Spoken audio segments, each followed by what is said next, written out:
Hope had been nervous for weeks. She was sure with all her heart that she wanted to be with Michelle for the rest of her years. He was her soulmate, her lover, her best friend, and her world. He was also her confidant in everything but one thing. But this evening, everything was going to change. She wouldn't talk to anyone about what she'd kept from Michelle, not even her mother, with whom she'd shared everything, not even the girlfriends she'd grown up with and first talked about boys and dreams. The only caveat was more of a formality. She sent the question to a well-known couples therapist who had a column on relationships in the local newspaper. The advice she received in response after it was finally published seemed cautiously optimistic, though fraught. Hope had read and reread the response many times, and as their wedding approached, she decided it was now or never. Michelle would understand, and it would prove their love for each other, strengthen their bond, and help bind them in partnership for the rest of their lives. She pulled herself together and confirmed in her mind and heart that tonight would be just that. It had to be just that. She didn't spare a single detail. Everything had to be perfect. Hope had met the tall, athletically built, and devilishly handsome Michelle when she was only 18. He was older at 21 and a friend of her cousin. She was instantly drawn to him, and suddenly the trite concept of love at first sight no longer seemed so trite. It was she who chased after him, though the chase didn't last long. Hope was beautiful, alluring, and had a wonderful personality. Michelle didn't stand a chance, and truth be told, he didn't want to. 6 years later, he proposed to her, and to his great joy, she accepted, sealing the promise forever.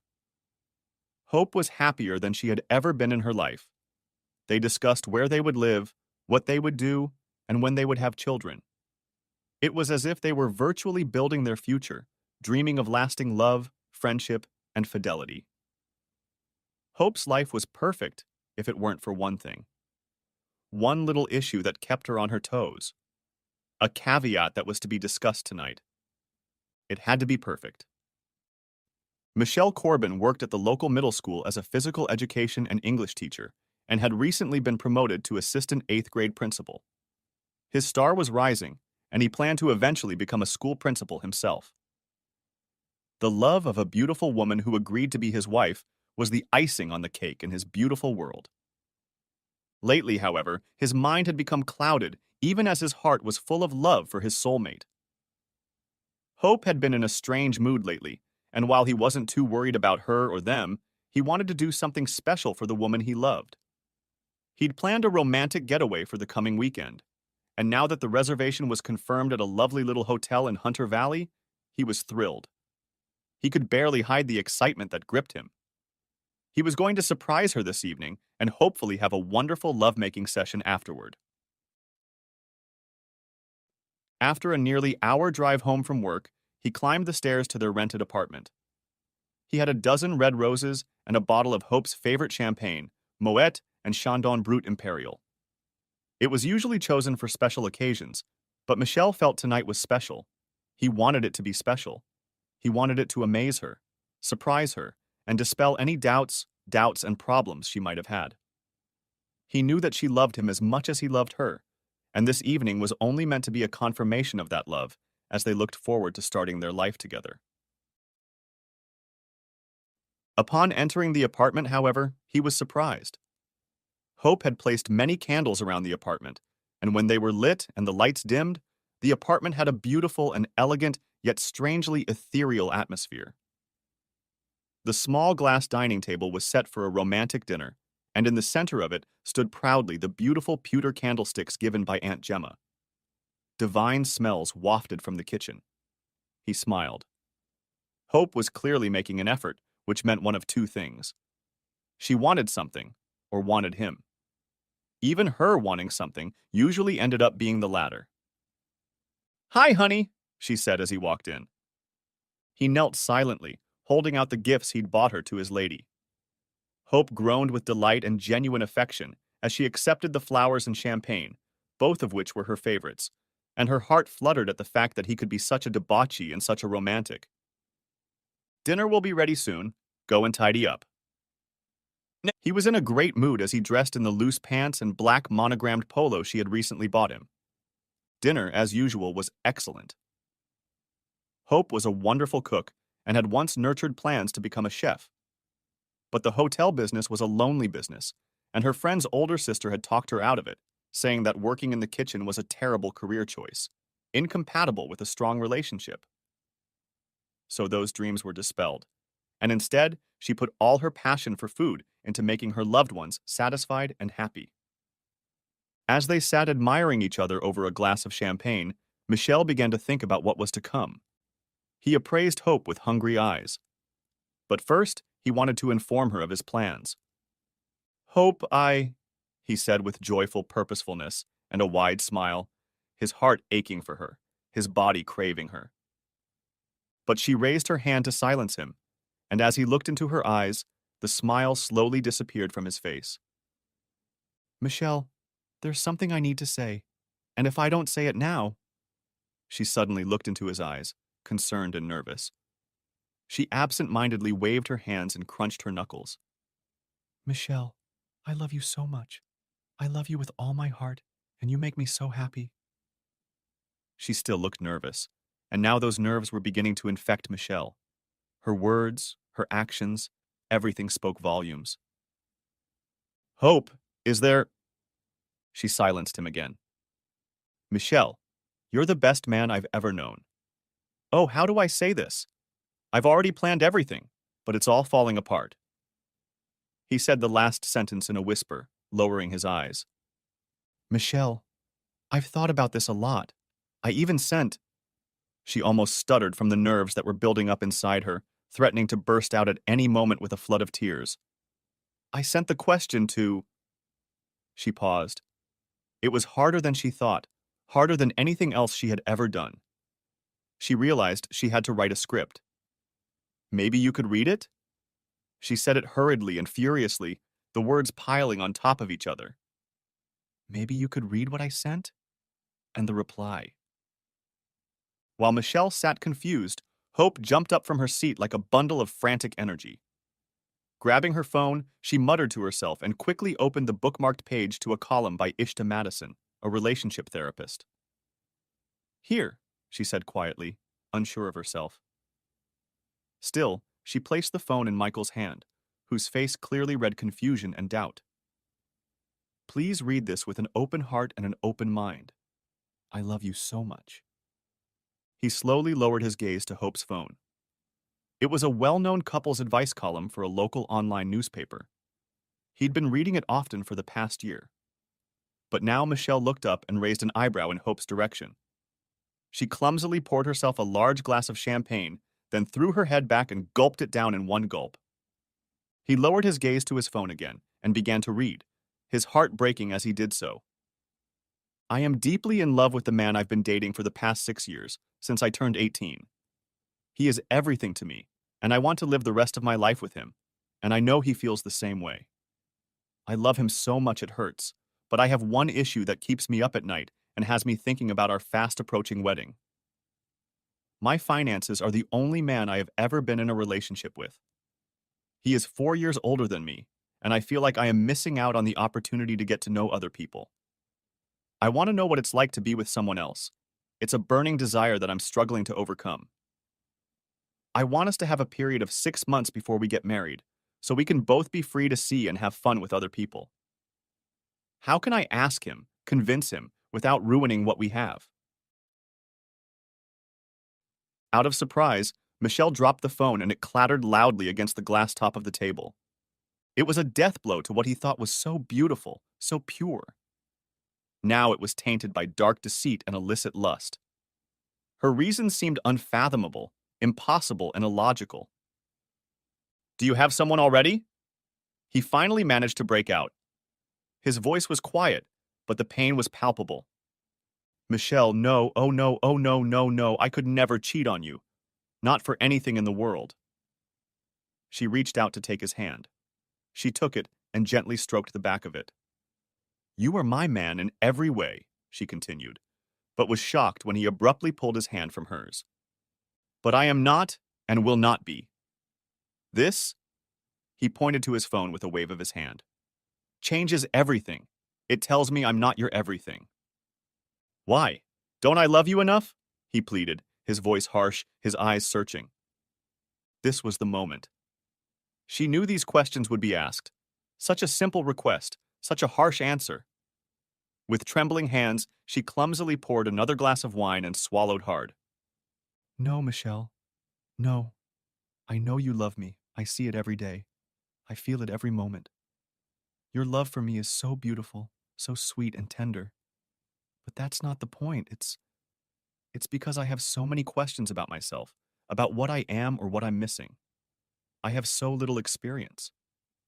We met when I was only 18. I was still very young. Now I'm a woman, but I've only had one real relationship, and it's a great relationship. But I'm nervous. I'm anxious. When I see my girlfriends with their boyfriends, feelings boil up in me, and I wonder how it's going to be. Oh, please don't, she said, seeing the tears on his face. Please don't cry. Oh, God, I've ruined everything. I'm ruining everything. He nodded silently, watching the woman he loved tell him over and over again that he wasn't enough for her, even though she was trying to tell him otherwise. Her words outweighed her intent.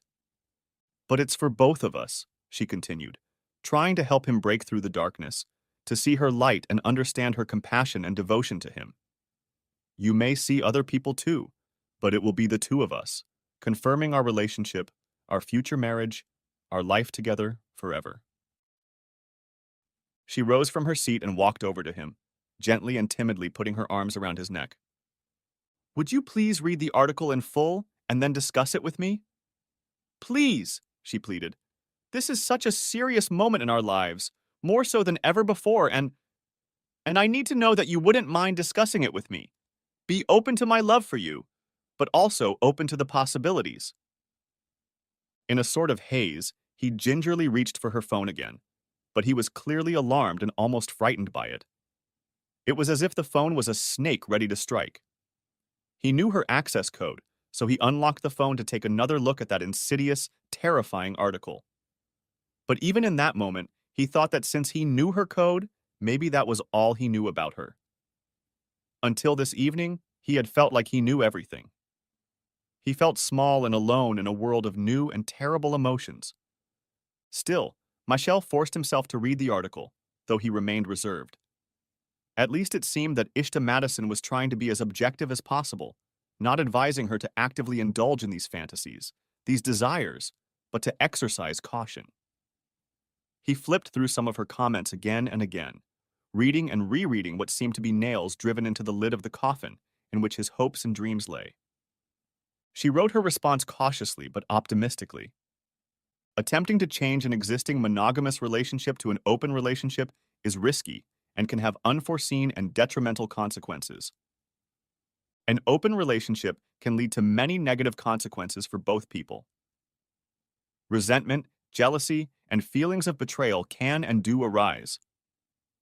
Discuss the needs of both people on an ongoing basis. Define a firm and foundational set of rules that you both agree to strictly follow. Rules and communication are the foundation and groundwork that is necessary for an open relationship to not only survive, but to thrive. Along with the rules you will set for meeting other people, you need to confirm what will happen to your current relationship. Will you continue to date during this time, make dates to be with other people, or will you put your current relationship on hold until you are done with others? Will you support each other during this period of time and research, and if so, how? Keep in mind that even voicing your desire can affect your relationship. Take some time to make sure it's really what you want before you discuss it. Remember that the grass is not always greener. The grass isn't always greener. He repeated the phrase and looked at Hope. There was hope in her eyes, as her name implied, but moisture glistened in the corners. She knew he was hurting, knew he was struggling. But in that moment, he didn't think she knew how much. The words about how even the expression of desire affects a relationship resonated with him, and he knew it was true because he had strongly doubted the love she was confessing to him. This was the first time in their relationship that he had questioned her love and devotion to him. He could hardly imagine how they would get to their wedding in 7 months. "And you want that?" he finally asked in a somber voice. It seemed to him that she was dying, and he must make her repent of her sins, confess and bare her soul. She nodded. "Do you want this at our wedding?" "No," she almost shouted. "Not over our wedding, never over our wedding. I want to be your wife and grow old with you. I want to be the mother of your children and watch our grandchildren with you in their arms. I want to be with you until the day I die." "But," he added, letting the silence linger, waiting for her to respond with what he knew she would respond with, what he knew she should respond with. "But I want to experience things. People. The life that exists outside of us. I don't want to put that above our wedding, just sooner. I just want to.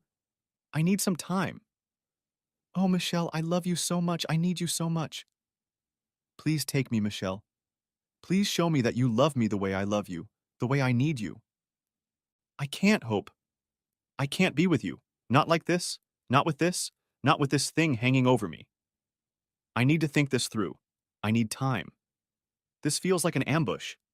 I, I, I, he stammered. I need to leave." He pushed her hands away, then stood up, grabbed his keys and phone, and headed for the door. She could barely breathe, shocked at the way her love was slipping away from her. But then he stopped at the door, turning his back to her, and opened it, giving her a fleeting moment of faith that everything was going to be okay. Michelle turned slightly and looked at Hope, still lying on the ground watching the horror unfold. "I'm not leaving for good. I just need time to think. You just dropped all this on me, ambushed me, and I can't respond now. I've got a lot to think about. I need to make sense of it all. Of you, of me, of us. I'll be back tomorrow, hopefully." "I love you, Hope," he whispered with intense emotion. And then he was gone, and the door closed before she could recover. "I love you too, Michelle," she sighed as she watched the man she loved disappear. Finally, holding back tears, she grabbed her phone and called her friend Trisha. "I need you, Trisha. I need the band. I've ruined everything." Her voice was filled with pain, confusion, and desperate, pathetic need. "Michelle's gone." There was such desperation in her voice, so close to hysteria, that Trisha, overcome with momentary indecision, agreed. It was a work night, which complicated the situation and initially gave her something to think about, but Hope was hurting, and she clearly needed them all.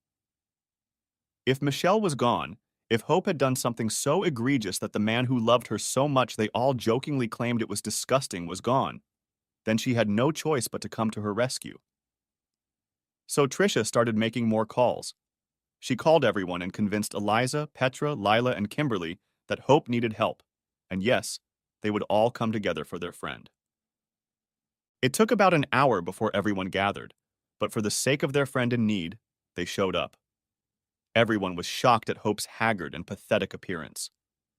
They hugged her, cried for her without even knowing her story.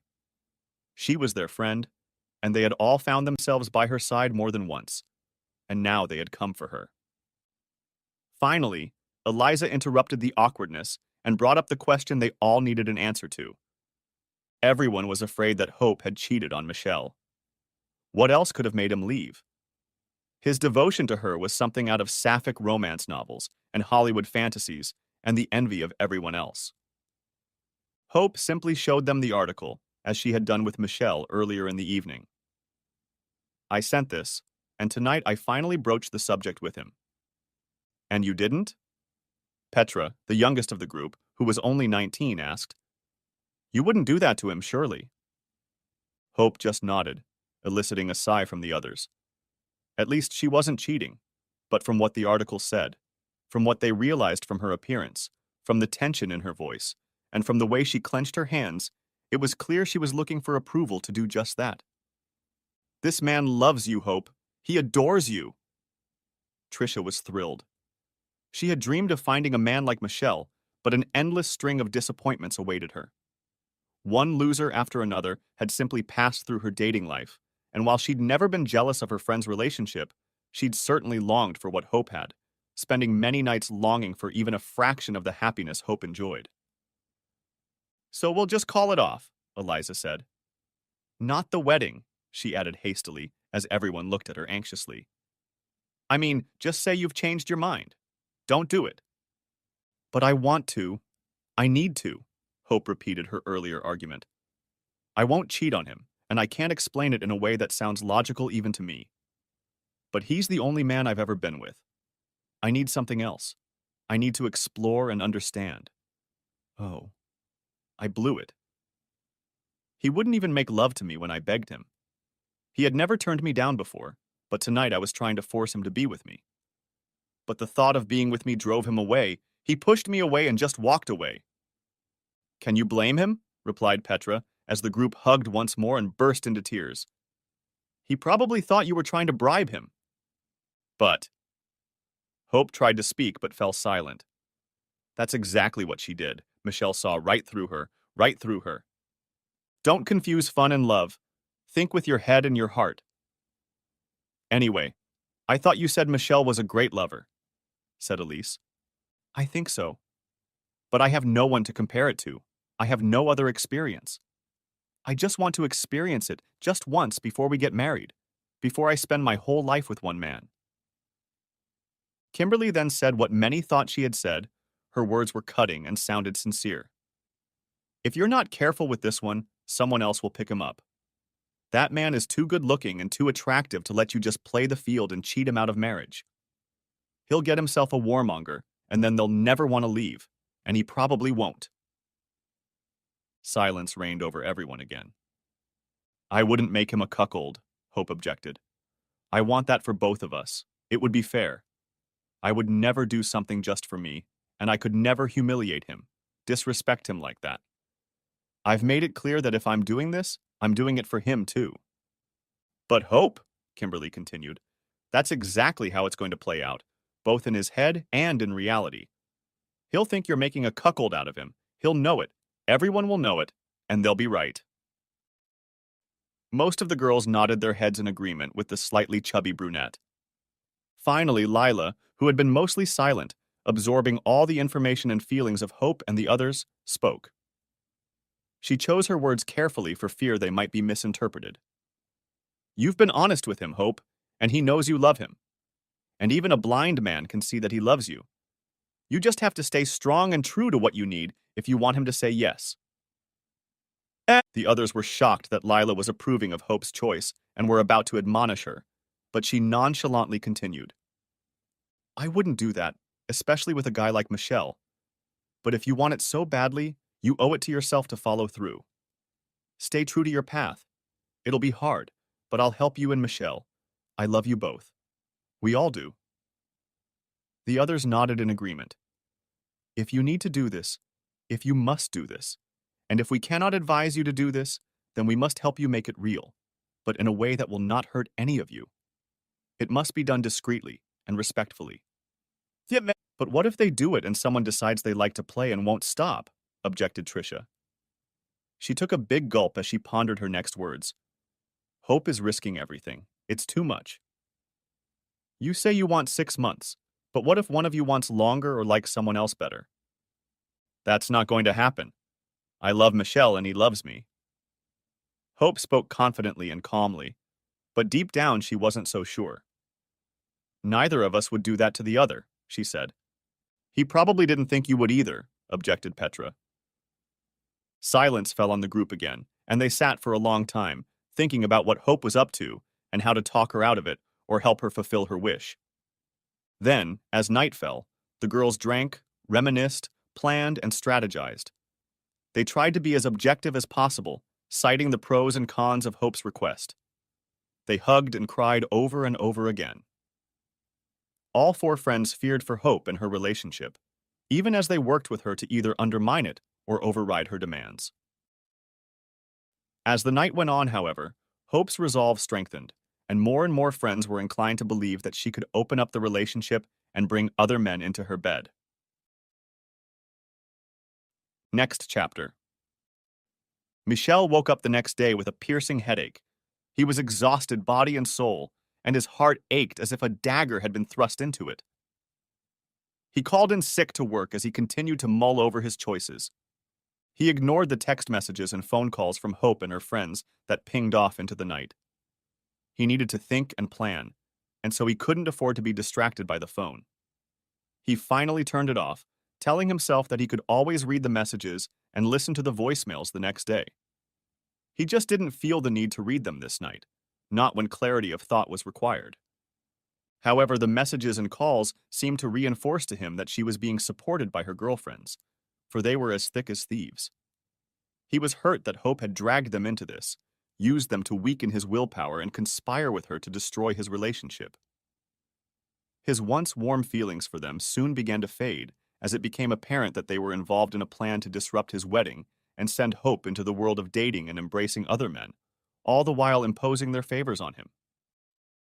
"So, is the plan still on track?" asked Jason as Michelle woke up, sprawled out on the couch. Jason wasn't necessarily Michelle's best friend, although he was certainly close to him and had known him for the past 5 years. No, Jason was offering something else that Michelle needed so badly: real-life experience. Jason was in an open relationship, or ethically non-monogamous relationship, ENM, as it was commonly called. However, his relationship ended violently, with anger, heartache, and blame on both sides. Jason's testimony, albeit biased, was important for Michelle to understand the dangers of this path. Michelle needed to hear, needed to understand. At the very least, he needed a place to stop and talk to someone to talk to. Jason was the perfect fit. "Yeah, I guess so." It took him a moment to answer while he pondered the decision he'd come to the night before. Jason had been surprisingly more forthright than he had expected and took equal blame for his failed relationship with Stacy. He'd given Michelle everything and more than he could have expected, and yet he didn't crucify Hope on the cross of his own failures. "It's going to be hard. Very hard. It's going to hurt both of you. Really badly. Are you sure? You've only had one night to think it over." Michelle nodded, absent-mindedly chewing on a piece of toast. It was overcooked, almost burnt, and tasted awful and dry. But it filled the hole in his stomach, leaving only a hole in his heart. A hole that would only get bigger by the end of the day. That was enough time. If I had thought about it longer, I would only have delayed the inevitable, and the result would have been the same. While he ate, he looked through the various text messages. The girls begged him not to give up on Hope, to listen to her, to work with her, to be with her. They begged him to come back, not to leave her, but to love her because they were sure she still loved him, maybe even more than before. They were sad for him and for Hope and apologized for the pain he was feeling. But one main thought that kept repeating itself more and more as he read the increasingly desperate messages boiled down to one thing. She needs this. Michelle grimaced and sent a message to Hope. "Be back in an hour." He didn't know if she'd be home or off to work. She was probably as shattered by the turn of events as he was, although she was the one who had set everything in motion. Michael turned his phone off again and tucked it away in his pocket. He didn't want to hear anything from her or her friends, at least not until he got back to his apartment. Jason patted him on the back. "I wish you luck, and if it doesn't work out, my couch is always available." His words were spoken simply and forcefully to his friend. "If you're sure that's what you're going to do, don't back down." Michelle nodded his head in the affirmative and held out his hand to his friend, but Jason didn't. Instead of shaking his hand, he enclosed Michelle in a hug, embracing him with a warmth and tenderness that Michelle hadn't expected. "I'll be there for you if you need me," he repeated. "There's always room for a friend." "Thank you, Jason, for everything." Michelle squeezed him tightly in his arms, with tears in his eyes and a gaping wound in his soul. The drive home passed in silence as he continued to deal with the jumble of emotions and thoughts bubbling up inside him. As he pulled up to the house, he suddenly felt his guts clench, his stomach churn, and his toast felt like it was going to repeat itself. He had to take a few deep, slow breaths to try and calm himself down. But as soon as he did, his heart skipped again. This was going to be the most difficult moment of his life, but he had already made up his mind. his actions, his decision was solid, and he would not waver.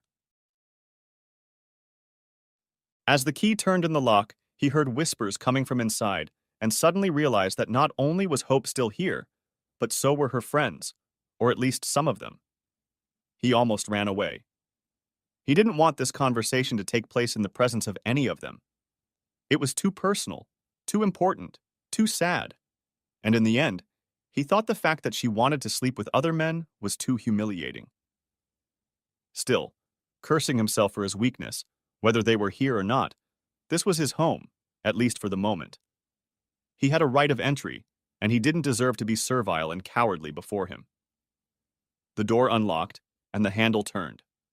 He entered with dignity, with a straight back, shoulders squared, and head held high. They didn't need to see his pain.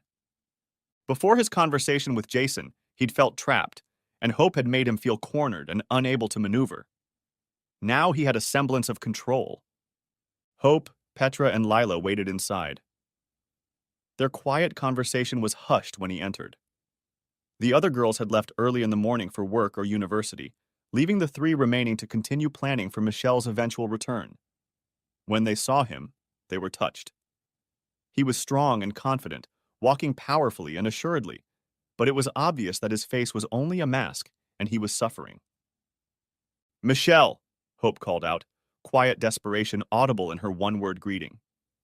She tried to move toward him, but he held up a hand, stopping her approach.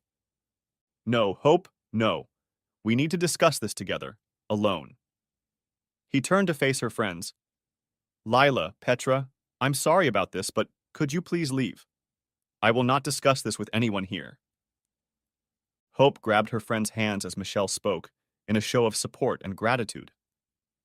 All three exchanged glances and nodded. "We were just about to leave anyway, Michelle." Petra stood up and headed for the door. "She loves you," she whispered almost imperceptibly to him as she passed. But he didn't give any sign that he heard, didn't acknowledge her words. The door slammed shut behind the departing girls, leaving Hope and Michelle alone. There was no more than a meter or two between them, but it might as well have been an unbridgeable chasm. The silence was deafening. No one could or would speak, and time was running out. Hope bit her lower lip quietly, waiting, wishing Michelle would say something that would let her know that everything was going to be okay, that they were going to be fine. But at the same time, she wanted so badly to speak herself, to beg the man she loved to give in to her request, to give in and submit to her wishes. After all, it would be beneficial to both of them. They would both benefit. They would both be able to enjoy it as a short-term infatuation, as a novelty. And then they would spend the rest of their lives together. Finally, Michelle invited her to the couch and sat down next to the only woman he had ever truly loved. Gently, reverently, he took her hands in his and looked into her eyes, searching them for anything and everything. "Michelle," Hope began. But Michelle shook his head, reassuring her. He held her gaze, looking lovingly into her eyes, getting lost in the love that lurked there, but also teasing her. "Please, Michelle," she began again, but Michelle silenced her again. Leaning forward, he kissed her gently on the lips and felt her shudder. She was so soft, so perfect. Her lips were hot and wet, and he could feel her breathing in ragged thrusts. "I agree," he finally said, and Hope's heart nearly burst. She embraced him fully, almost swallowing his larger figure into her smaller one, and wrapped her arms around the man in front of her. "However," he continued, slowly releasing himself from her arms around him. She tensed, suddenly startled by his next words. "There are a few conditions that are non-negotiable. First of all, let me state that you've backed me into a corner and left me no choice. If I don't agree, I'm sure you'll end up cheating on me." She tried to deny it, gasping and shaking her head violently. "I'm sure you will." "Oh, you'll hide it from me, or at least try to. But then you'll lose even more respect for me, which will completely ruin our relationship. This desire is too strong for you, or you wouldn't be talking about it. It will gnaw at you until you give in, and then where will it stop? When will it stop? Alternatively, I could just agree to all your demands, but that would leave me with nothing. You're a beautiful woman. You could go out on the street right now and find someone. How can I compete with that? We'd be competing on different fields, hell, we'd be playing completely different sports. Or finally, I could break up with you here and now, but that would hurt me deeply, more than you realize, and I'd still be left with nothing. And you'll still go out and have fun with whoever you want. Tears began to roll from his eyes, which elicited a similar reaction from her side as she repeated no over and over again. So this is what will happen if I agree to your outrageous, cruel request. At those words, she trembled with fear. There was a hint of anger and a deep, disturbing desolation in those words. She knew he wouldn't lay a finger on her, but she was afraid not of the physical threat, but of her relationship, her upcoming wedding, her future. The time will be changed from 6 months to 12 months. No, Michelle, the wedding. 6 is all I need, she pleaded desperately, but he silenced her again. 12 months. Like I said, it's non-negotiable. Those are the terms, or we'll just end our relationship here and now, as much as I'd like to do it. Stunned, she nodded while her brain tried to navigate this turn in the road. But if 6 will hurt you, why 12? It doesn't make sense. It does, but the reasons are mine. I don't have to explain to you what's behind it. I don't think you deserve an explanation or deserve one. Michelle spoke like a deeply hurt man, struggling to find the words, trying to articulate without bursting into tears, without sobbing, without letting his guard down or revealing his vulnerable inner world. But we have to be honest, Michelle. Please. But his eyes were cold as he shook his head again. No. You don't have to, just not about this. You've hurt me badly, and this will be your payback. Secondly, we won't be here at this time. The wedding is off, and we're splitting up on a temporary and amicable basis. It will be easier than trying to explain to others why we might be seen in intimate situations with someone else, and it will give us the freedom you seem to want and need so badly. He took her hands in his again, but this time he used the tenderness as a stratagem, deftly removing the wedding ring from Hope's finger with a light movement and tugging gently on it. She screamed as the ring slipped from her hands, but her anguished cry meant nothing to Michelle. He tucked the ring away in his pocket and continued. Since we will be separated, you will not wear my ring. The thought of your amusing yourself with another man by wearing it, and even having it with you, disgusts me. Now she was crying in a steady, endless stream. Third, during this time there will be no communication between us. Nothing. No phone calls, no texts, no social media, no emails, no showing up at other people's houses. No friends to check up on, follow, or stalk each other. We just won't exist in each other's world. She fell silent. No contact for 12 months, not together, or with the love of her life. No, that was unacceptable. They could break up, they would break up. There was no other reasonable explanation. You're leaving me? She moaned, shocked and hurt. But he answered nothing because he was close to tears and had to concentrate on getting his word out. He had to convey to Hope the basics, the rules, and the structure that would surround them for the next year. And finally, you're going to tell anyone who asks the plain truth about why we broke up. You'll tell them that you wanted to have fun with others, that it was your decision. No one will brand me the bad guy in this case. I will not tolerate being seen as the one who broke us up. If I ever hear that you lied or misled people about our breakup, I'm not coming back. No, Michelle, no, I don't want that. I won't agree to that. None of it. Not now, not ever again. In fact, she seethed, and the wheels and gears in her head were turning, trying to get ahead of this unfolding and unmitigated disaster. I don't want this anymore. I don't want to pull away from you or from us. It was a mistake, a terrible mistake. I'm really sorry. Really, I'm very, very sorry. He smiled weakly, took his right hand and ran it over her cheek. Even upset, she was still beautiful. She was the most beautiful woman he'd ever known, and he was terribly hurt by her pain, but it was a pain she'd caused herself. The blade of her lust and desire that she had wielded the previous night had been double-edged, and in her haphazard attempts to wield it to cut herself a bigger piece of the pie, she had inflicted grievous wounds on both herself and the man she loved. I'm sorry, Hope, but that's the way it has to be. I don't trust you not to look for other men as soon as I turn my back. I don't trust you at all. How did you think this was going to end? You started talking about wanting other men just a few months before our wedding. You knew the danger. It was obvious from the question you asked Madison. She even warned you of the risks involved. You knew, but you went ahead with the action anyway. And that speaks volumes. It's so important to you that you're willing to risk our relationship, our wedding plans, and our entire future together for your own satisfaction.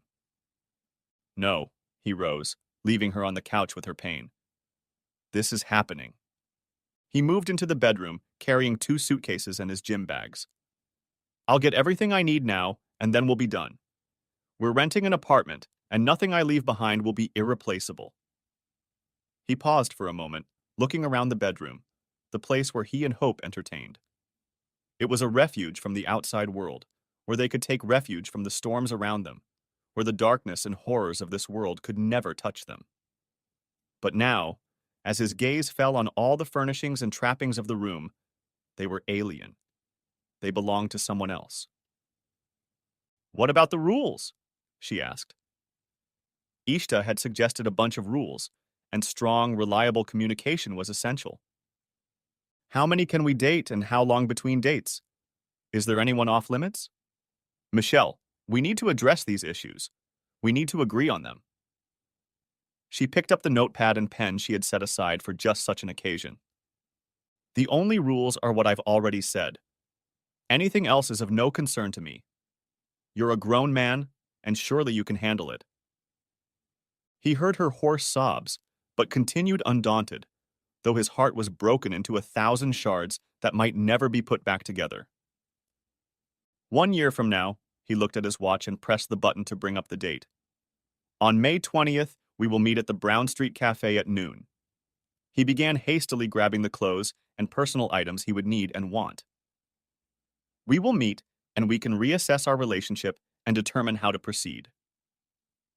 He didn't look back at her, didn't see her curled up in a fecal ball with her head tucked into her lap and her arms wrapped around herself.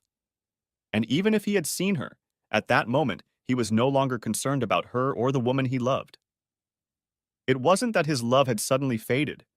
It was that he couldn't go to her. It was a trap that tied him to her, made him lose his resolve and give up.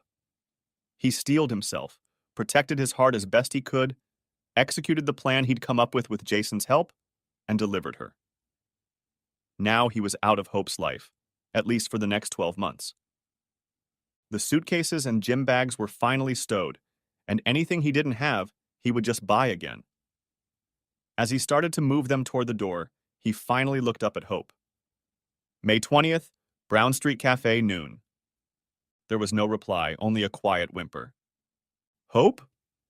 He tried hard not to reach for her, not to comfort her.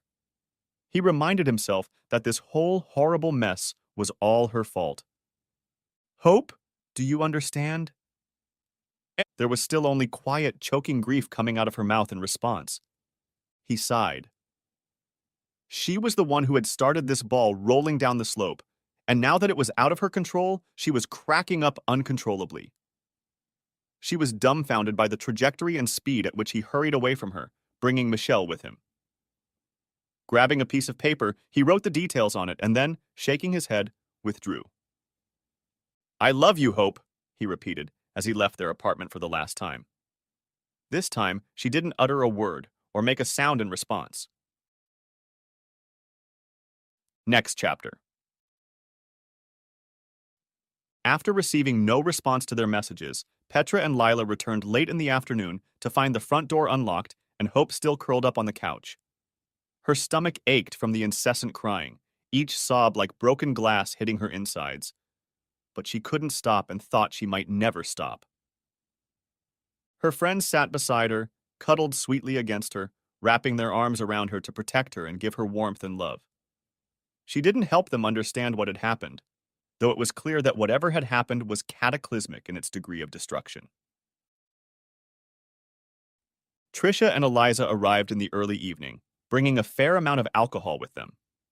There was work to be done again the next day, but this disaster deserved to get drunk, and drunk hard. Their friend needed them. To hell with work and university? It took time, delicate but purposeful persuasion, and a lot of alcohol before Hope finally told everything. It was late evening. The girls sat in shock. Michelle's empty closet, the scrap of paper with the hastily scribbled note, the missing wedding ring, and the fact that all their numbers were now blocked by him certainly indicated the finality of his decision. It was all nails in the coffin lid and slamming shut, albeit temporarily, this part of his and her life. And for what purpose? No one dared to think. At 11 p.m., an alert arrived on their phones that the Facebook event for Michelle and Hope's wedding had been updated, the event canceled, and a short, chilling post meant to clear up any questions. Hope and Michelle's wedding has been canceled. Hope asked to take time out of the relationship to explore her desire for other men. She gave Michelle permission to do the same with women of his choice. They agreed to meet in 12 months to reevaluate their past commitments and determine if they had a future. Until then, there was no relationship to contemplate, no wedding to plan or attend. Almost immediately, they noticed an update on his Instagram.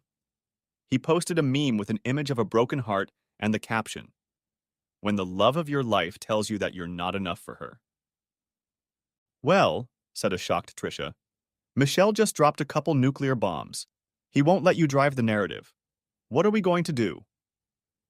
There was no response. Everyone was too stunned and alarmed by the rapidly escalating state of affairs.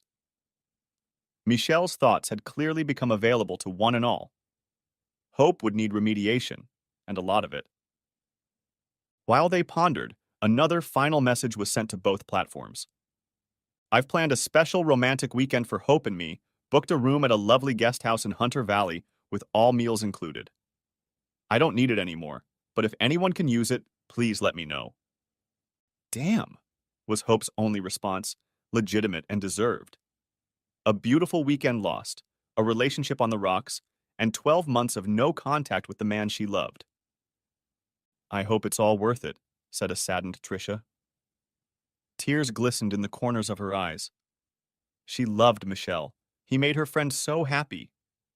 He had been kind and considerate, warm and caring, but now Hope's greed and desire had ruined everything. Next chapter. Michael left and found himself traveling without purpose. He was traveling without purpose, aimlessly and haphazardly. He felt lost, and his thoughts were haphazard and dull. Eventually, he found himself traveling down a long, empty road. He had managed to get out of the city, and now he was somewhere in a semi-rural area. He wasn't even sure where he was and decided he needed to get his bearings. He pulled over to the side of the road and got out of the car. He slowly walked around, warming up and assessing his current situation. The enormity of the situation decided to overwhelm him, and he screamed to the heavens. He screamed until his throat and lungs ached, and then he screamed some more.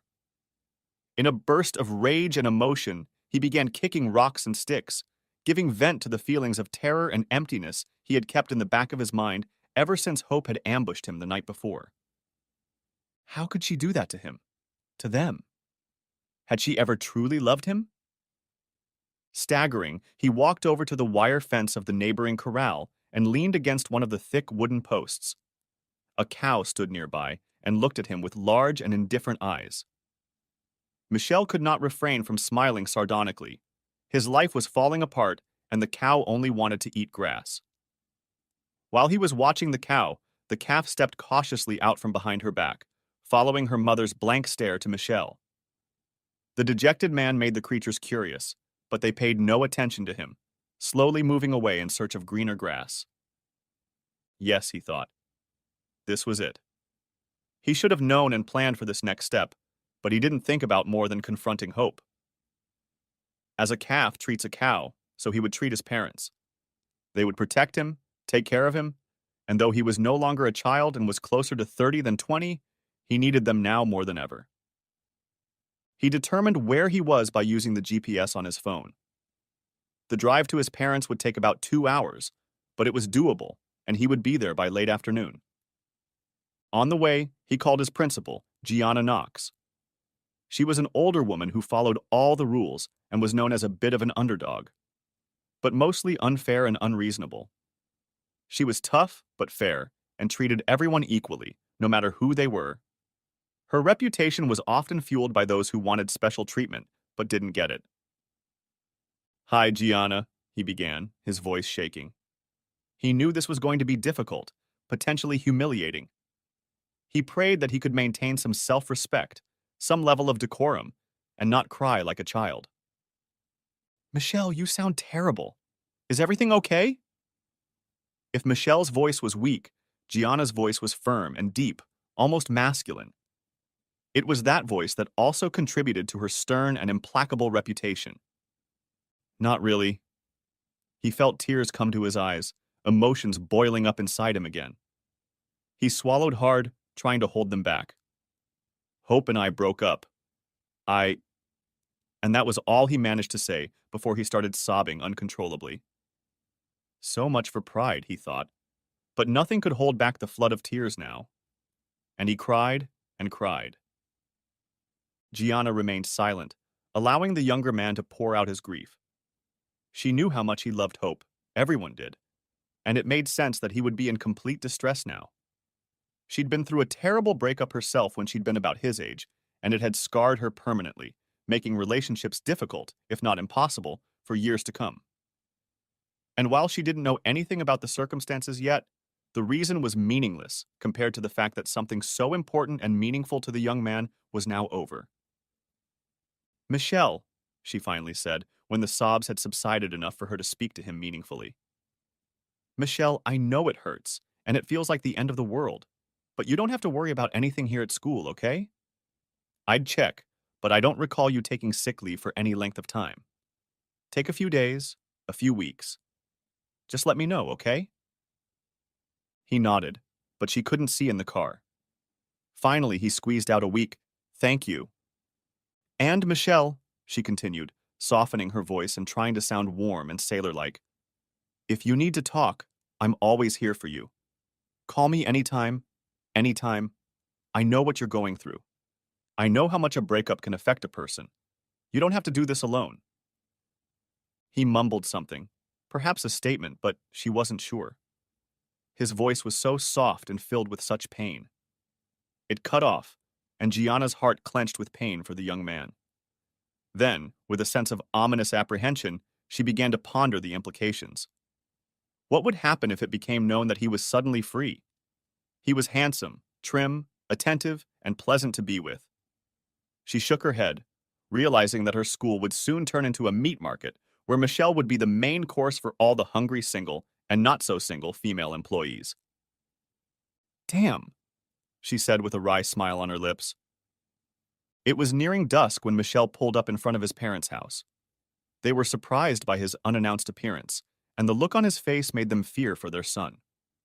When he pulled out his belongings without saying a word and entered the house, his mother clutched him in her arms and cried. She saw the pain and knew that his relationship with Hope was in jeopardy. If not over, then the wedding was likely off. He stood for a moment before pulling out of her embrace. "Michelle?" But he waved her away, and his father, Francois, looked at her silently, worry written all over his face. Michel walked through their house with a mournful gait, as if at a funeral, and headed for his old room. When he'd moved in with Hope years ago, it had been converted into a guest bedroom, and it looked nothing like the one he'd once had. But it was private, with a comfortable bed, and that was all he needed right now. Mikkel closed the door behind him, put his things away in the closet, and collapsed onto the double mattress without undressing. He could hear his mother, John, sobbing outside the door. She wanted so much to go to him, to comfort him, for he was still her little boy. But her father pressed her to him and whispered, "Leave him alone. He'll tell you when he wants to." Michel slept the unbroken sleep of a sufferer, waking only a couple hours later. Lying on his bed, he went over in his mind everything that had happened in the previous 24 hours. The grief was palpable. The resentment that his lover and best friend, the woman he would bet his life on, could deem him inadequate to the point that she needed to be entertained by other men was destroying his insides and his dignity. It was then, in a fit of anger, that he grabbed his phone and made Facebook and Instagram updates. It was a relief, and looking at his work, he smiled regretfully. He had to make sure all of their friends and family knew the truth, because while he demanded that she be honest with everyone, he didn't think he could trust her. Not now. He might never be able to trust her again. Turning off his phone before the calls and messages poured in on him like he knew they should, he sank down on the bed in defeat. His hand reached into his pocket and pulled out the dainty engagement ring he'd bought for Hope just a few months ago. It sparkled in the light of the LED lamp. The single diamond was perfect, the ring was perfect, the gold was perfect. But it was all a lie. It was supposed to signify eternal, unbreakable love and the promise of an endless future for the two of them. Now it was just a beautiful trinket, marred by deceit and duplicity. He tossed it on the side table and then stripped down to his underwear and got under the sheets in Duna. Why didn't she tell me about this before I proposed? Before she said yes? The thoughts whirled through his head, and it wasn't the last time he'd ask himself that question. Next chapter. 2 weeks after their relationship temporarily ended, Hope had slept with another man for the first time.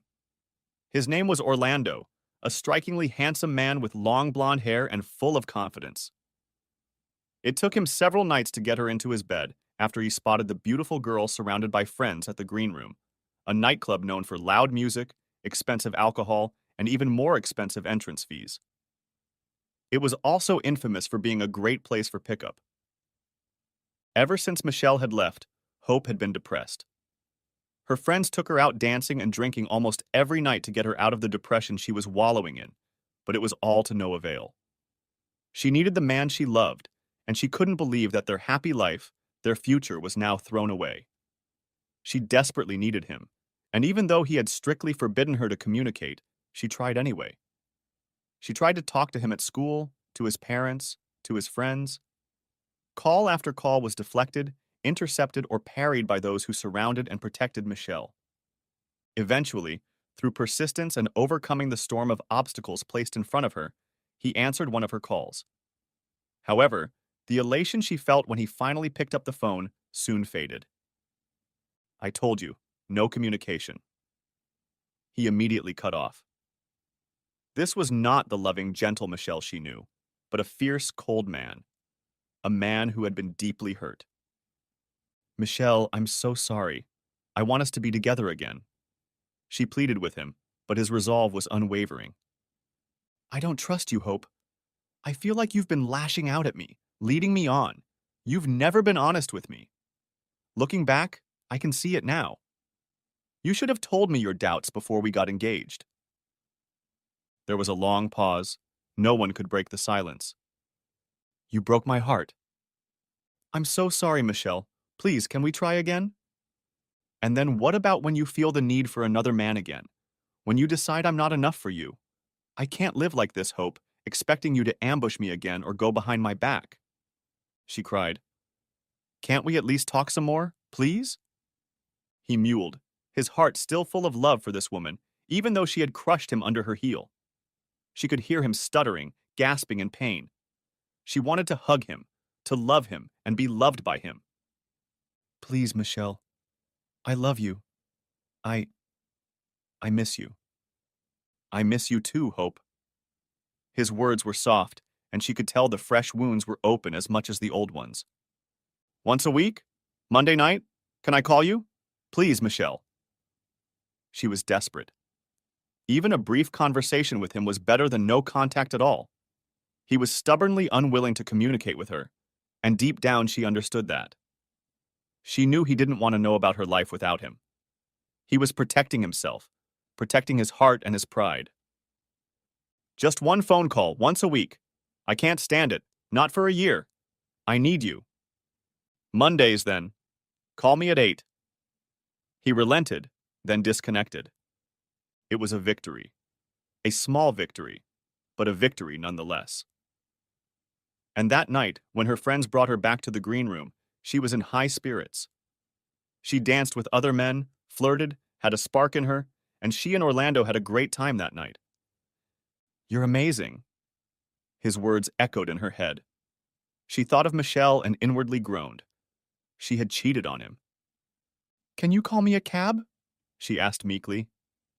Orlando nodded. Sure, babe. When do you want to do it again? She didn't answer, but he had her number. She'd given it to him the night before the conquest. She knew he'd call her, and he knew that even though she seemed to have post-coital doubts now, she'd say yes again. Her friends were happy for her, but still saddened. All of them, even Lila, had hoped that she wouldn't go through with it. That she and Michelle could rekindle their relationship and rebuild a foundation of trust and love. After she'd admitted that he'd returned her call and that they'd agreed to start the dialogue anew, there was excitement and anticipation in the air. And then she was drawn to the man. Their words meant nothing. Their attempts to protect her meant nothing. She left with him, and they knew what would happen soon after. I did it, she squealed as everyone gathered the next night. They were in Hope's apartment, the same one she'd shared with Michelle seemingly forever ago. But her words sounded false to everyone. They could see the conflict within. They cheered and clapped and hugged her, wanting to know how it had gone. Had the itch scratched, and could she now end this madness? But even as they talked to her, they knew Hope would be back for more. Next chapter. Eventually, Michelle moved away from his parents and back into Jason's furnished spare room. He needed to be closer to work, and his parents lived too far away. Mom and Dad, especially Jean, had urged him to try to patch things up with Hope. To make every effort to get her to change her mind, not just give in to her demands. They made no secret of the fact that they were disappointed, but his mother believed that Hope was simply afraid of the wedding, as if it was a weight that would soon be tied to her leg, holding her in place. Fear of such a long-term commitment was not unusual, though her way of dealing with it was unusual and self-destructive. But Michelle didn't heed his parents' pleas. He knew that deep down it wasn't fear, but lust. Things must take their own course, for better or worse. Michelle and Hope continued to talk on the phone, every Monday at 8 o'clock.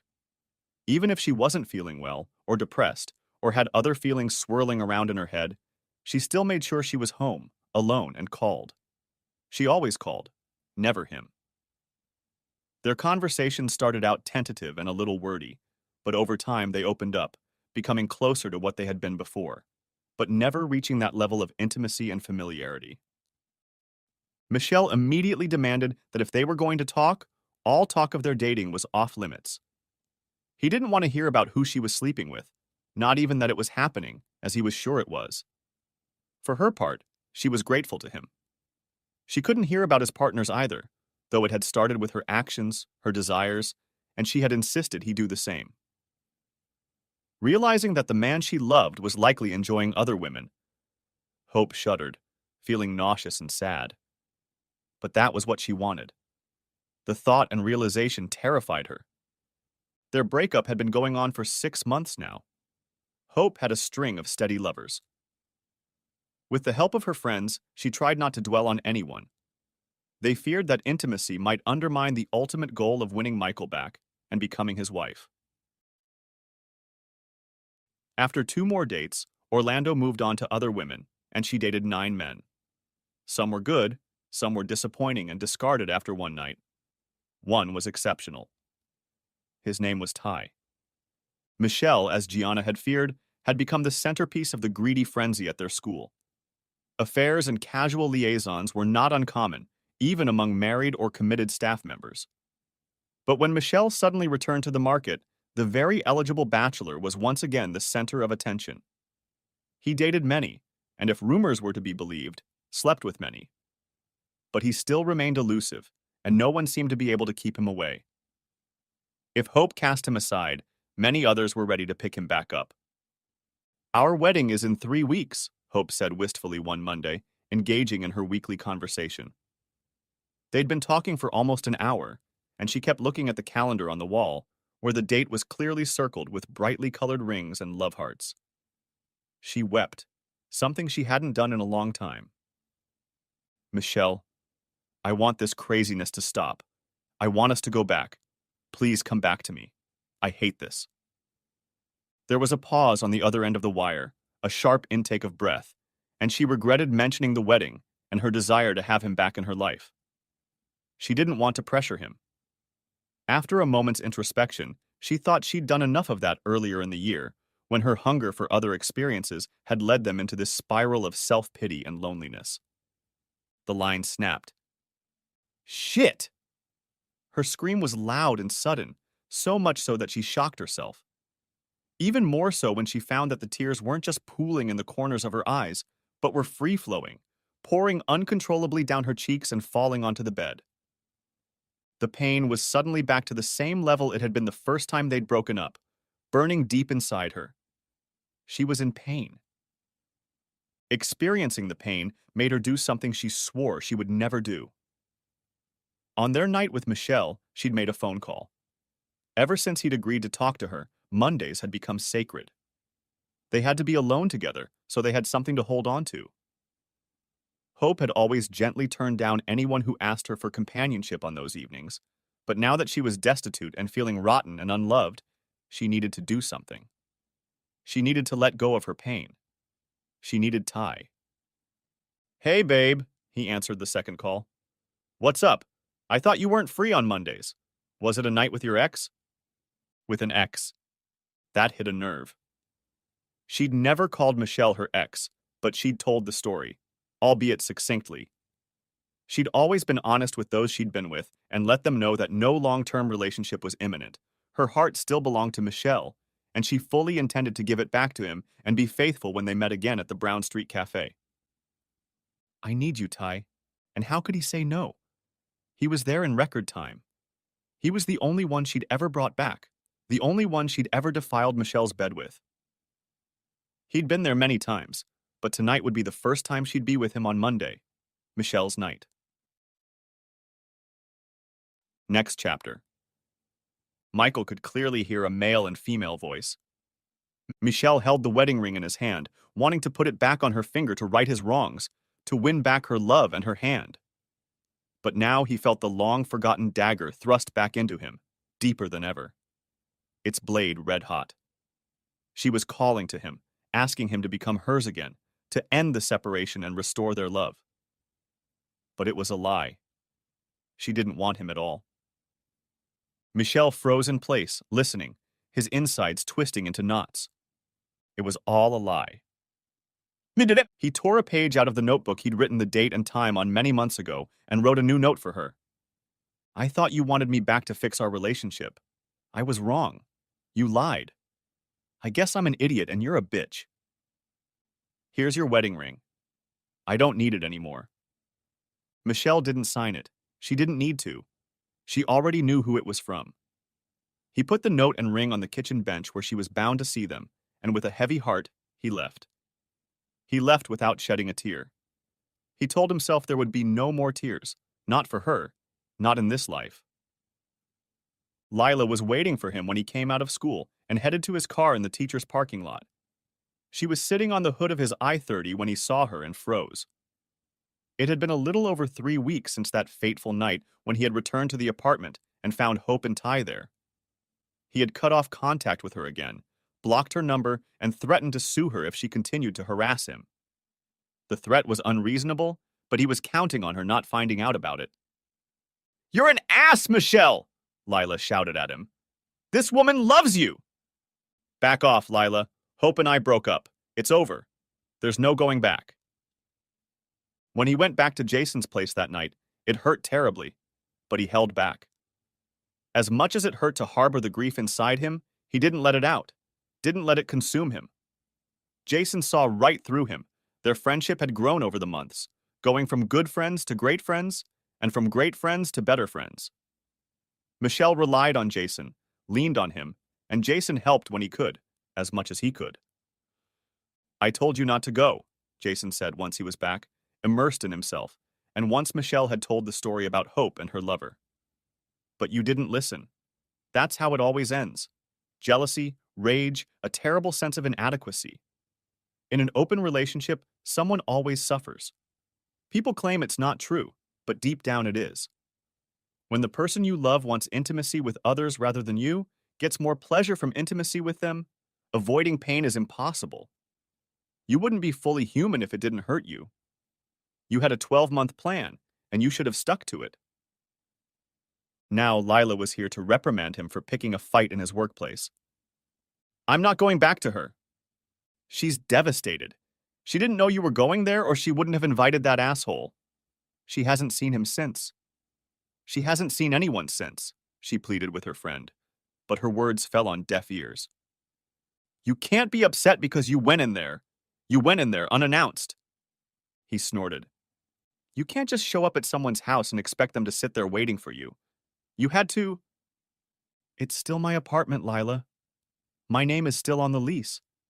I had every right to go there. Not to mention that less than an hour before, she begged me to go back. And I went because I was weak, because I was stupid. He opened the door and put his laptop and bag of textbooks on the passenger seat. It won't happen again. Go away. She needs you. It was a mistake. She thought you had. He interrupted her again, rage rising in his voice. It doesn't matter what she thought. I don't care anymore. Now please leave me alone. I have a date tonight, and I don't want it ruined by thinking about that bitch. Lila slid off the hood of his car and walked over to him, wanting to give him a friendly, heartfelt hug, but he pulled away. Please don't touch me, Lila. Just go away. Lila shouldn't have been shocked by his behavior, but she couldn't help it. She tried to speak without emotion, but a faint sigh escaped her lips. You might have a date with Hope. She wants you back. She needs you back. She almost never stops crying. When she realized you were there, that you saw them together, she was absolutely mortified. Please, Michelle, don't give up on her. You're better than that. I said no, Lila. Not now, not ever again. His hands trembled, though his voice was firm and unyielding. His words and body emphasized different emotions, and Lila didn't miss it. He slid into the driver's seat and slammed the door shut. Lila screamed at him, but he ignored her, started the car, and drove out of the parking lot, moving away from her. He started taking long, slow, deep breaths. He needed to calm down, to regain control of himself. Indeed, he had a date with a blonde nurse named Meredith. He'd met her 2 months after their first separation and had met her in passing a few times. He'd also managed to sleep with her twice. But now that the door to his and Hope's relationship had been carefully closed, locked and nailed shut, he was contemplating a more serious relationship with her. His 12-month plan was back in action. Maybe she'll put on her work uniform? He thought to himself, turning a frown into a smile as he drove. The anticipation of the evening was stirring him, making him excited and nervous in a way he hadn't been in a long time. Leela pulled out her phone and called Hope, watching Michelle disappear into the distance. There's still a chance, even though he doesn't want to admit it. He's in pain, terrible pain.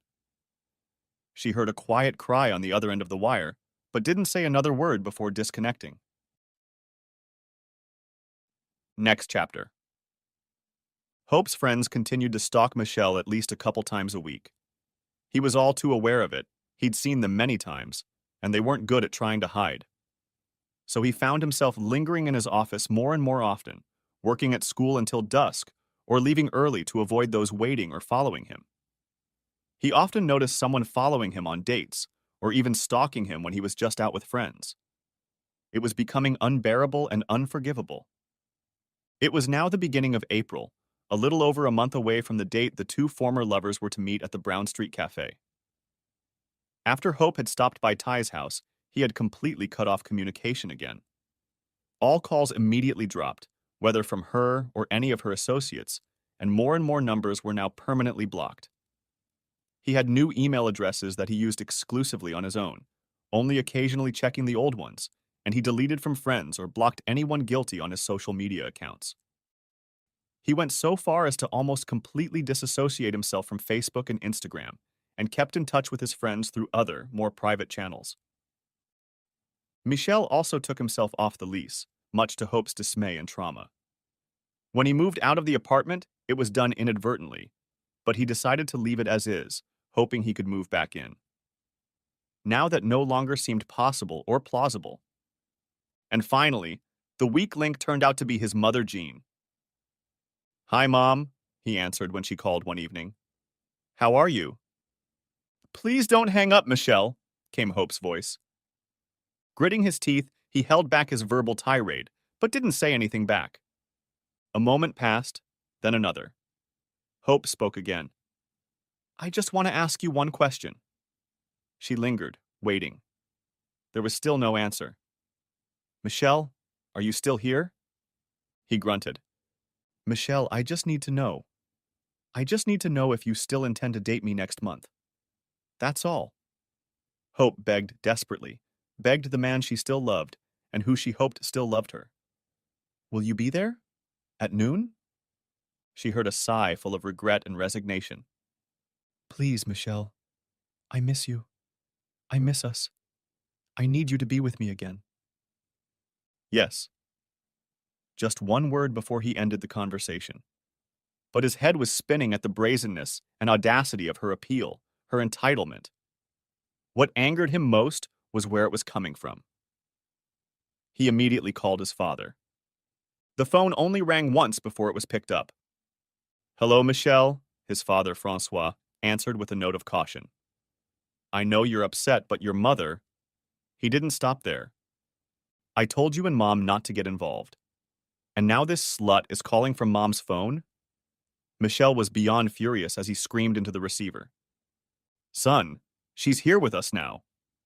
Francois's voice lowered to a barely audible whisper, but it remained disturbing, though it was filled with warmth and love.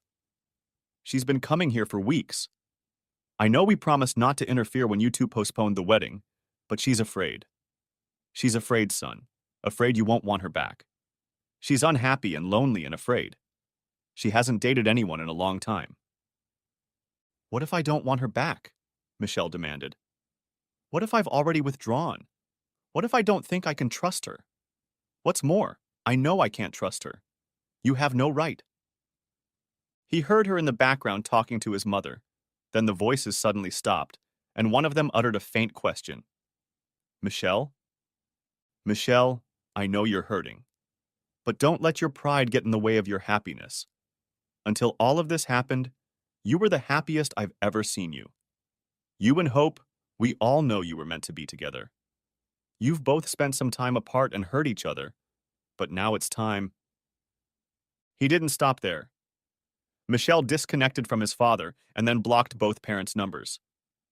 "Hell!" he shouted. Couldn't he trust anyone?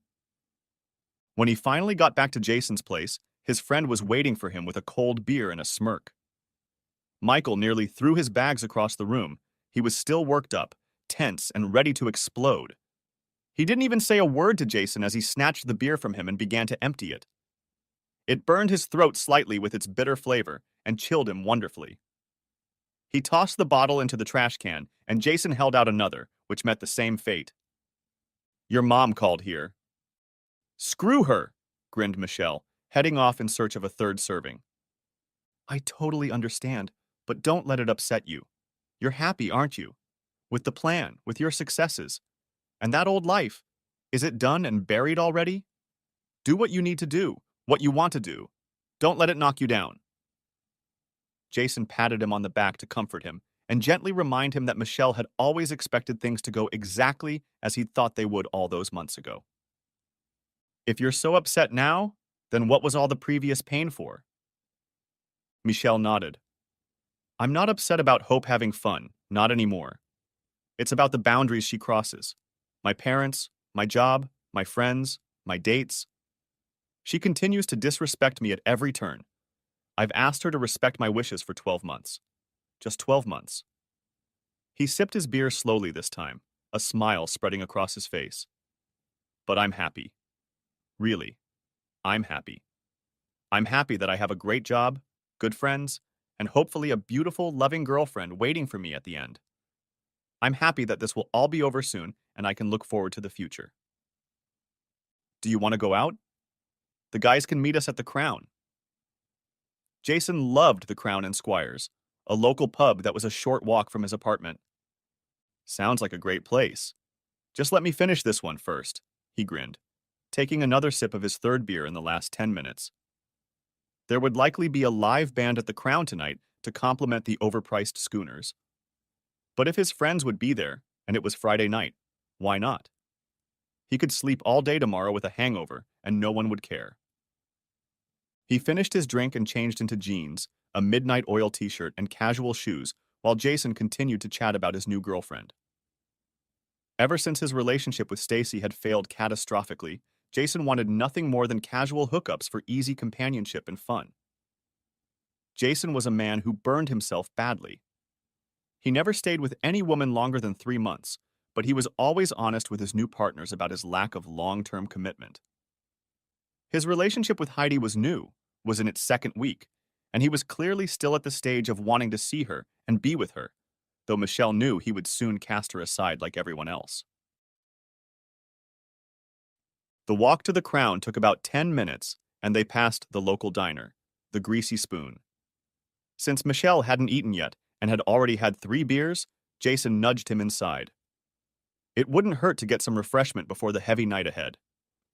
2 Chico rolls, 2 fish and batter, and $4 worth of fries, thanks. Jason handed the order to the daughter of the Vietnamese couple, running the place, and handed over a 20. Keep the change, buy yourself something nice. She was young, incredibly thin, bordering on anorexia and a real chatterbox. However, she spoke good English, something her parents had trouble with, and so in the evenings she took orders and translated for her workaholic parents. Jason and Michelle felt sorry for her, because at such a tender age, she was constantly working long hours. In addition, Michelle, as a teacher, feared for her education. Her workday left almost no time for studying and grades. Michelle, the girl addressed him. That woman was here again last night. Michelle felt his blood turn icy in his veins. She was asking how often you come here and when you usually go to the pub. He sighed and sank heavily onto one of the flimsy but surprisingly sturdy white plastic chairs that stood along the wall. I don't believe in this. I just don't believe it. Why can't they leave me alone? The woman was most likely Trisha. She lived nearby, and it wasn't a long drive to get here. She'd been to the Crown more than once before, and seemed to have her eye on the fish and chip store. Maybe, he thought, stopping socializing was a mistake. If he kept socializing, it would stop the stalking and harassment. Don't let it overwhelm you, buddy. Jason slipped the newspaper-wrapped food into Michael's hands. It's almost over, and you can get back to your life, right? Michelle wasn't sure of that, and only made a sound like a grunt and a sigh. This 12-month period was your idea, remember, Michelle. And no matter how things turned out, you've been blowing off that hot nurse for a while now, not to mention that administrator from your school. She was okay too. How about that young gym teacher? I mean, P.H. War.